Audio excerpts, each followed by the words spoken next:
it's Ben from River Surf Lab, and today I'm going to talk to you about the new City Wave in Lake Chelan, Washington, and the boards I surfed there during the 2021 season. First, let's talk about the wave. Now, this technically isn't a river wave, it's an artificial wave, and actually it's built at a whitewater park with slides and lazy rivers and things like that. But it surfs just like any other stationary river wave. And not only does it surf like a river wave, when you compare it to the other river waves in the United States, it is by far the best river wave that we have here in the US. It's super wide. I think it's about 52 feet wide.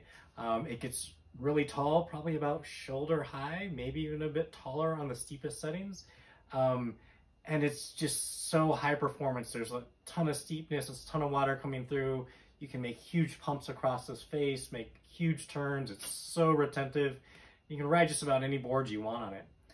The craziest thing about the wave, though, is that me as kind of an expert river surfer, I can have a ton of fun there. I can be the best river wave I've ever surfed. And right next to me can be someone who's never surfed anything before, and we can both have a great time. Somehow City Wave has figured out how to build simultaneously the most high performance river wave as well as the most user-friendly one.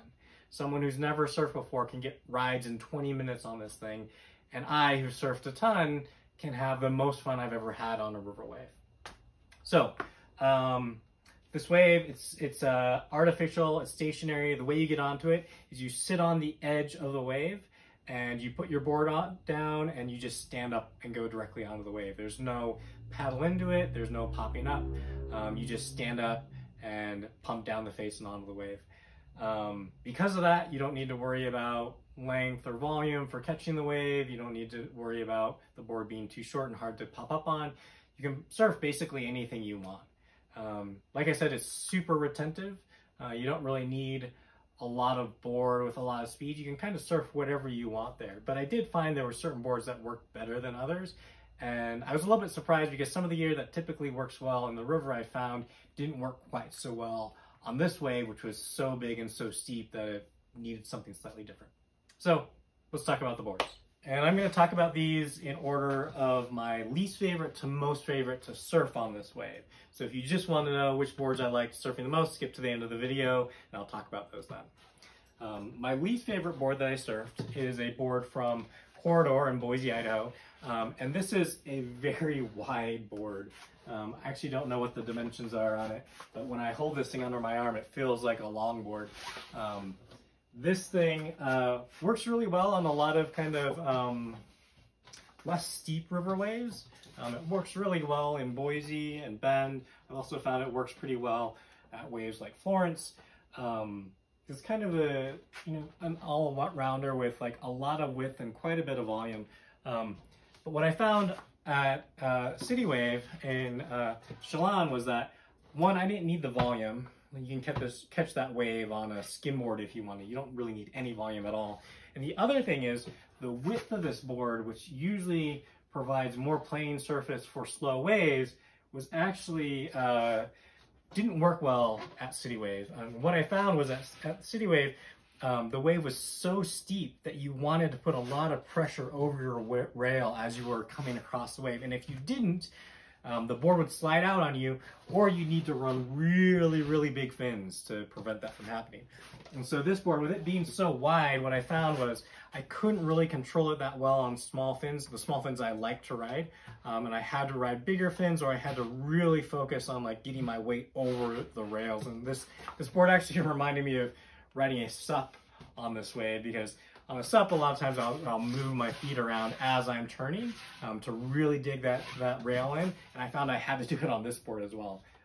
It worked, but it just wasn't that great, and on this wave you can ride whatever you want, and this one didn't work really that well for me. Next up, I have the Catch Surf 54 Special. This is a 4'6" foamy board. I really like surfing this board in Denver at RRP, which is an adjustable wave. It's nice and short and compact. It's pretty fast. But at City Wave, I didn't really like it. It didn't really feel like I could really get those rails to engage on this wave. And the other thing that I noticed, and this is the first time I've really noticed it, but at City Wave, I would be putting so much pressure on my toes and my heels that I could actually feel the foam compress underneath me as I was driving so much power into those rails. And that was a little bit disconcerting. You really want a lot of rail control and to really drive those rails into the face of the wave as much as possible. And this board, while you could do it, it just wasn't great. I think foam boards are probably not going to work as well on that wave, especially when it's adjusted steeper. And the City Wave there, they can adjust the amount of water that goes through the wave as well as the steepness of it. And what they typically do is they'll adjust it to the least common denominator surfer in the lineup. So if there's someone who's brand new and has never surfed, they're going to adjust it down for that session for that person. So it's going to be a little bit mellower, not quite as steep, maybe a little bit less water. But if you have a group where there's a ton of really good surfers, then they're going to crank up the flow, put all the water through it, make it a lot steeper. And in a situation like that, when it's really steep, this board didn't really work that good. Like I said, I wasn't able to engage the rails as much as a hard board, and I just didn't enjoy surfing it quite as much. All right, next up, and we're in my top 3 boards here. So this is my 3rd favorite board to surf. This is the Libtech Lost Puddle Jumper 5.3. This is the original puddle jumper, not the high performance version. This is kind of my all-around go-to favorite river board for shortboard waves. It works in more places than any other boards, and it worked pretty well at Lake Chelan. I definitely felt like I had to run slightly bigger fins than I typically do, or slightly bigger center, and that's just the high performance nature of this wave. But this board surfed well, made good cars, was able to spin it a little bit, had fun on it. Didn't feel like it was the perfect board for the wave, but it was really good. The other nice thing is, when we get into these Libtech boards here, what we found at Lake Chelan was that it can be pretty easy to rip fin boxes out or damage fins there.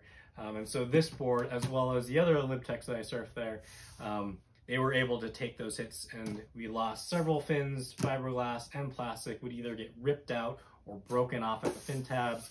It was really nice to have these boards that were a little bit more durable and were able to handle that, because otherwise, without that, we would have probably gone through all of our boards by the end of 2 days surfing there. So yeah, this is Libtech 5.3 puddle jumper. I thought this one was a very good board, and it was really nice to have the extra durability at Lake Chelan. My second favorite board to ride, and honestly I rode this one quite a bit because I damaged some of my other boards, but my second favorite board to ride here is the Libtech Lost Hydra. This is the 5.3. This board has quite a bit of volume, and it's really not needed at this wave, but it surfs fine. You can kind of surf whatever boards you want there. The wave is so good. I found this board made great turns. It was able to hold a rail really well. I was able to pump across that face in the steeper configuration or the flatter configuration without having to worry about the board sliding out on me. I was able to spin it. Yeah, I had a ton of fun on this board. I definitely smashed this board into the bottom, into the side, ripped fins out of it as well. And there's a little bit of damage there, but nothing too bad, nothing that stopped me from surfing it. And yeah, I was able to take all those hits, which I think is something that if you're going to Lake Chelan and going to surf that City Wave, definitely bring at least one board that's going to be able to take those hits, whether it's a foam board that you really like or it's a Libtech, something that you can have fins get ripped out of or broken out of without it getting damaged. So yeah, this is my second favorite board. Although I don't feel like it's perfect for that wave, I did surf it quite a bit. I did really enjoy it. And I think if I went back up there, I might bring this board again just to have a board that I know works really well. By far my favorite board to surf at City Wave and Lake Chelan is this Peterson surfboard. This is the Tomahawk. This is a 5.9 version. This is really small, so there's not a lot of volume to it, Not a lot of width to it either. I believe this is 18¼ wide. This board is designed specifically for this wave, as well as the Phase 2 wave in Boise. So really fast, steep, powerful waves. What I found with this board is the narrower width allowed me to transition from rail to rail really easy. It was allowing me to engage this entire rail without having to work and like dig my toes into the sides nearly as much. The short length was super fun, snapped around, made great turns, allowed me to spin it really well as well. The only thing I didn't like about it was that, and this is, you know, my fault, I sunk a fin box on it in my first day. So drove a fin into the bottom of the wave, sunk the fin box, and I had to stop surfing it for the second day. I think in the future, I'm still gonna ride this board. I'm gonna switch from using fiberglass fins, which is what I had on here, to using plastic fins that will break before the board will, and just go that route. But this board was a ton of fun. I'm so glad that I had it up there. I wish I could have surfed it the entire time, but the one day that I did get to surf it, it was just an absolute blast. So those are the boards I surfed at Lake Chelan during the 2021 season. Hope you enjoyed the video. If you're looking to go up there to surf that wave and you want some extra tips, please reach out. I absolutely love that wave. I can't wait to go back. Trying to figure out how to get back there maybe the end of this season. If not, I'll definitely be back there next year. Next week, I'll be talking about the adjustable wave in Bend, Oregon, and the boards I surfed there. Thanks for watching.